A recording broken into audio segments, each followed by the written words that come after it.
Hello friends, எல்லோரும் எப்படி இருக்கீங்க? இன்றைக்கி நம்ம வீடியோவில் தீபாவளிக்கு ஸ்பெஷலாக ஒரு சூப்பரான கிறிஸ்பியான ஸ்நாக் ரெசிபி தான் நம்ம பார்க்க போகிறோம். இந்த ரெசிபி செய்கிறது ரொம்பவே ஈஸி, சீக்கிரமாக செஞ்சிடலாம். ஆனால் நீங்கள் ஒரு வாரம் 10 நாள் கூட வச்சு நீங்கள் ஸ்டோர் பண்ணி சாப்பிடக்கூடிய அளவுக்கு நல்லா சூப்பரான ஒரு ஸ்நாக் இது. வாங்க இப்போ நல்லா மொறுன்னு கிறிஸ்பியாக ஒரு டேஸ்டியான ஸ்நாக் எப்படி செய்கிறதுன்னு பார்க்கலாம். ஒரு மிக்ஸி ஜாரை எடுத்துக்கிட்டு இந்த மிக்ஸி ஜாரில் ஒரு கப் அளவுக்கு ரவையை சேர்த்துக்கிறேன். நான் எடுத்துருக்கிற கப்போட சைஸ் வந்து பார்த்தீங்கன்னா 250 மில்லி. இந்த கப்பில் தான் நான் வந்து எல்லா பொருளையும் அளந்து சேர்த்துக்க போகிறேன். அதே மாதிரி ரவை வந்து பார்த்தீங்கன்னா நம்ம கேசரி உப்புமாலாம் செய்வோம் பார்த்தீங்களா, அந்த ரவை வந்து எடுத்துருக்க நல்லா பொடியாக இருக்கிற ரவை. இப்போ இந்த ரவையை மிக்ஸி ஜாரில் சேர்த்துட்டு நல்லா நைஸாக பவுடராக வந்து பார்த்தீங்கன்னா இந்த மாதிரி அரைச்சி எடுத்துக்கணும். ஒரு அகலமான பாத்திரம் எடுத்துக்கிட்டு அந்த பாத்திரத்தில் இந்த அரைச்சிருக்கிற ரவையை வந்து சேர்த்துக்கிறேன். முடிஞ்ச அளவுக்கு நல்லா பவுடராக வந்து அரைச்சி சேர்த்துக்கோங்க. இது கூடவே 2 கப் அளவுக்கு மைதா மாவு சேர்த்துக்கிறேன். உங்களுக்கு மைதா மாவு பிடிக்கலன்னா கோதுமை மாவு கூட நீங்கள் சேர்த்துக்கலாம். மாவு ஒரு முறை சலிச்சிட்டு சேர்க்கறது ரொம்ப நல்லது. அதனால் இப்போ ஒரு சல்லடையில் 2 கப் அளவுக்கு மைதா மாவு சேர்த்துட்டு மாவை நல்லா சலிச்சுக்கிறேன். ரவை அரைச்ச இதே மிக்ஸி ஜார்லேயே 7 வரமிளகா சேர்த்துக்கிறேன். காரம் உங்களுக்கு எந்த அளவுக்கு வேணுமோ அதுக்கேற்றது போல் நீங்கள் வரமிளகாவை சேர்த்துக்கலாம். நல்லா நைஸாக பவுடராக இது போல் வரமிளகாவை வந்து பார்த்தீங்கன்னா அரைச்சி எடுத்துக்கிட்டேன். இதையும் இந்த மாவோடு சேர்த்துக்கிறேன். தேவையான அளவு உப்பு சேர்த்துக்கிறேன். 1/4 டீஸ்பூன் பெருங்காயத்தூள் சேர்த்துக்கிறேன். 1/4 டீஸ்பூன் மஞ்சள் தூள். மஞ்சள் தூள் வந்து பார்த்தீங்கன்னா ஆப்ஷனல் தான், வேணான்னா நீங்கள் ஸ்கிப் பண்ணிக்கலாம். 1/2 டீஸ்பூன் வெள்ளையல் சேர்த்துக்கிறேன். வெள்ளையல் இல்லைன்னா நீங்கள் கருப்பேல் கூட யூஸ் பண்ணிக்கலாம். கடைசியாக இது கூட வந்து பார்த்தீங்கன்னா கஸ்தூரி மேத்தி சேர்த்துக்க போகிறேன். மளிகை கடையிலே வந்து பார்த்தீங்கன்னா ட்ரை கஸ்தூரி மேத்தி வந்து பார்த்தீங்கன்னா கிடைக்குது. எல்லா மளிகை கடைகளிலுமே ஈஸியாக வந்து பார்த்தீங்கன்னா கஸ்தூரி மேத்தி கிடைக்குது, நீங்கள் வாங்கிக்கோங்க. ஒருவேளை கஸ்தூரி மேத்தி இல்லை அப்படின்னா பரவாயில்ல, ஸ்கிப் பண்ணிக்கலாம். ஆனால் இதை சேர்த்து பண்ணும்போது நல்ல ஃப்ளேவர் சூப்பராக இருக்கும், சாப்பிட ரொம்பவே சூப்பராக இருக்கும். ஒரு 2 டீஸ்பூன் அளவுக்கு கஸ்தூரி மேத்தி எடுத்துகிட்டு நல்லா இந்த மாதிரி கொஞ்சம் பொடியாக நுணுக்கிட்டு நான் வந்து சேர்த்துக்கிறேன். கஸ்தூரி மேத்திக்கு பதிலாக நீங்கள் கருவேப்பிலை கூட வந்து பார்த்தீங்கன்னா நல்லா பொடியாக கட் பண்ணிவிட்டு சேர்த்துக்கலாம். ஆனால் இது சேர்த்து பண்ணும்போது ரொம்ப சூப்பராக இருக்கும்.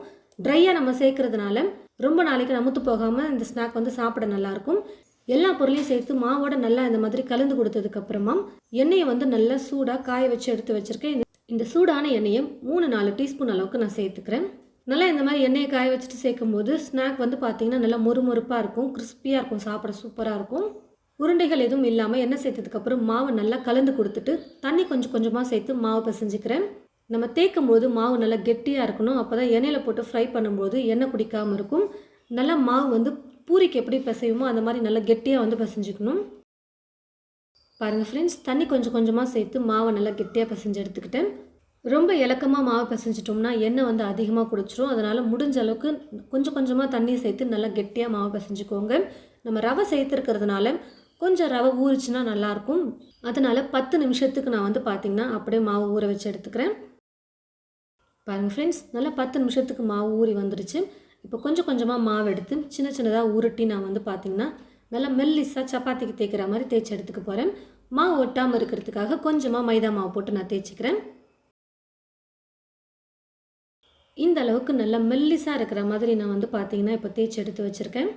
நல்லா மெல்லிஸாக தேய்ச்சிட்டு நம்ம கட் பண்ணி எண்ணெயில் ஃப்ரை பண்ணி எடுக்கும்போது நல்லா கிறிஸ்பியாகவே இருக்கும். 10-15 நாளைக்கு கூட நமுத்து போகாமல் கிறிஸ்பியாகவே இருக்கும்.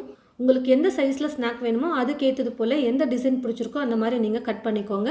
நான் வந்து இப்போ ஸ்கொயராகவே கட் பண்ணி எடுத்துக்கிறேன். உங்களுக்கு டைமண்ட் ஷேப்பில் வேணுன்னா கூட நீங்கள் கட் பண்ணிக்கலாம்.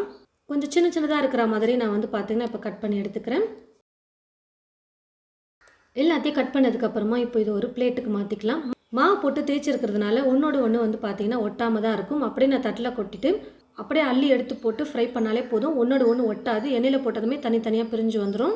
கடாயில் எண்ணெய் ஊற்றி வச்சுட்டேன். எண்ணெய் வந்து பார்த்திங்கன்னா நல்லா காஞ்சி வந்துருச்சு.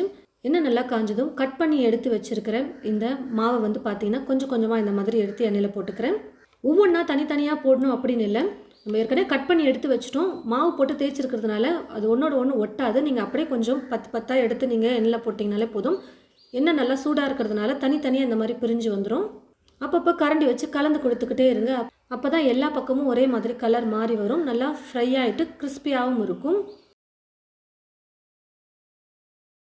பாருங்கள் ஃப்ரெண்ட்ஸ், நல்லா ஃப்ரை ஆகிட்டு கொஞ்சம் கலரும் வந்து பார்த்திங்கன்னா லைட்டாக மாறி வந்துருச்சு. அதே மாதிரி மாவை எண்ணெயில் சேர்க்கும்போது கொஞ்சம் கொதிச்சிட்டு இருந்தது, இப்போ அந்த கொதியும் நல்லா அடங்கி வந்துருச்சு. ரொம்பவும் கலர் மாறுற வரைக்கும் விட்டுறாதீங்க, தீஞ்சிரும். ஓரளவுக்கு கலர் வந்து லைட்டாக மாறினதும் எடுத்துட்டா போதும். இப்போ இந்த மாதிரி ஒரு வடிகரண்டி யூஸ் பண்ணி எடுத்துக்கிட்டோம்னா இருக்கிற எக்ஸ்ட்ரா எண்ணெயும் நல்லா வடிஞ்சு வந்துடும். ஸ்நாக்ஸ் சாப்பிட எண்ணெயே இருக்காது. இதே போல் மீதி இருக்கிற எல்லா மாவையும் நான் தேய்ச்சி சின்ன சின்னதாக இந்த மாதிரி கட் பண்ணி எண்ணெயில் போட்டு ஃப்ரை பண்ணி எடுத்துக்கிறேன். எடுத்திருந்த எல்லா மாவுமே ஸ்நாக்ஸ் செஞ்சு எடுத்துக்கிட்டேன். கொஞ்சம் மாவு தான் எடுத்திருந்தேன். ஆனால் பார்த்தீங்கன்னா தட்டு ஃபுல்லாக வந்து பார்த்திங்கன்னா ஸ்நாக் வந்து கிடச்சிருக்கு. எண்ணெயே குடிக்கல பாருங்கள். ஸ்நாக்கும் நல்லா கிறிஸ்பியாக இருக்குது பாருங்கள். நல்லா மெல்லிசாக தேய்ச்சி பண்ணியிருக்கிறதுனால நல்லா மொறுமொறுப்பாக சூப்பராக இருக்குது. இப்போ நம்ம சாப்பிட்டு பார்க்கலாம் எந்த அளவுக்கு நல்லா கிறிஸ்பியாக இருக்குன்னு தெரியும். டேஸ்ட் வந்து பார்த்திங்கன்னா ரொம்ப சூப்பராக இருக்கும். நான் சொன்ன அளவுகளை கொண்டு நான் சொன்ன அந்த பொருட்கள் எல்லாத்தையுமே சேர்த்து நீங்கள் செய்யும்போது கண்டிப்பாக எல்லாருக்கும் ரொம்ப பிடிக்கக்கூடிய வகையில் இந்த ஸ்நாக் வந்து இருக்கும். வரக்கூடிய தீபாவளிக்கு நல்ல மொறுமொறுப்பாக சூப்பராக நீங்கள் ஒரு வாரம் வச்சு கூட சாப்பிட்ற அளவுக்கு மொறுமொறுப்பு தன்மை குறையாமல் ரொம்ப சூப்பராக இருக்கும். கண்டிப்பாக ட்ரை பண்ணி பார்த்துட்டு எப்படி இருக்குன்னு சொல்லிட்டு மறக்காமல் கமெண்ட் பாக்ஸில் வந்து கமெண்ட் பண்ணுங்கள். இந்த வீடியோவை மற்றவங்களுக்கும் ஷேர் பண்ணுங்கள். இது போல் நிறைய ரெசிபீஸ் பார்க்க தமிழ் ஃபுட் மசாலா சேனலை மறக்காமல் சப்ஸ்கிரைப் பண்ணிக்கோங்க. கூடவே பக்கத்தில் இருக்கிற பெல் ஐக்கானை கிளிக் பண்ண மறந்துடாதீங்க. தேங்க்யூ.